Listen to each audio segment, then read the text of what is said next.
खाटू श्याम मेरे साथ हैं। एक छोटे से शहर में रहने वाली मीरा की जिंदगी परेशानियों से भरी थी। कभी पैसे की चिंता, कभी अपनों की नाराजगी। हर दिन एक नई परीक्षा लेकर आता था।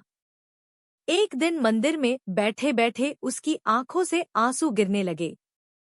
उसने बाबा से कहा, हे श्याम बाबा, अगर आप सच में मेरे साथ हैं तो मुझे कोई संकेत दीजिए। तभी मंदिर के एक बुजुर्ग पुजारी ने मुस्कुराते हुए कहा, बेटी, एक कागज पर लिखो, खाटू श्याम मेरे साथ हैं, और उसे अपनी तिजोरी में रख दो। फिर देखो बाबा कैसे रास्ते खोलते हैं। मीरा ने वैसा ही किया। घर आकर उसने सच्चे मन से वो वाक्य लिखा, कागज को मोड़ा और तिजोरी में रख दिया। हर दिन तिजोरी खोलने से पहले बस इतना कहती, बाबा, मुझे आप पर भरोसा है। कुछ ही दिनों में हालात बदलने लगे। काम मिलने लगा, मन को शांति मिलने लगी, और जो डर था वो विश्वास में बदल गया। मीरा समझ गई, तिजोरी में रखा कागज सिर्फ शब्द नहीं था, वो भरोसे की चाबी थी।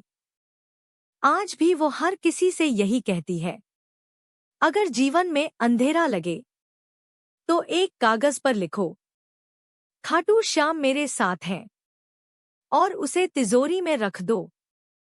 क्योंकि जहां विश्वास होता है वहीं बाबा श्याम होते हैं। एक बार की बात है, एक बहुत ही गरीब और दुखी भक्त था। जीवन में परेशानियां ही परेशानियां थीं। काम नहीं चलता था, घर में रोज चिंता और मन में डर रहता था।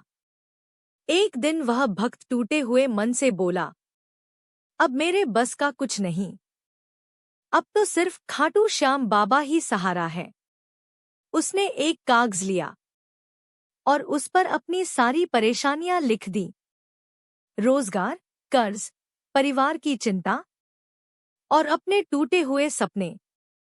कागज मोड़ते हुए उसने लिखा, हारे का सहारा, मेरी अर्जी स्वीकार करो बाबा। फिर वह कागज उसने तिजोरी में रख दिया और मन ही मन बोला, बाबा, अब ये अर्जी आपकी है, अब मैं फिक्र नहीं करूंगा। उस दिन के बाद भक्त ने शिकायत करना छोड़ दिया। हर सुबह उठकर सिर्फ एक ही नाम लेता, जय श्री श्याम। दिन बीतते गए और बाबा की कृपा धीरे धीरे दिखने लगी। छोटा सा काम मिला, फिर काम बढ़ा, घर में शांति लौट आई। जो घर कभी चिंता से भरा रहता था वहां अब भजन गूंजने लगे। भक्त समझ गया, जब अर्जी सच्चे दिल से दी जाए तो श्याम बाबा रास्ता जरूर खोलते हैं। एक दिन उसने तिजोरी खोली, वही कागज हाथ में आया। आंखों से आंसू निकले, पर इस बार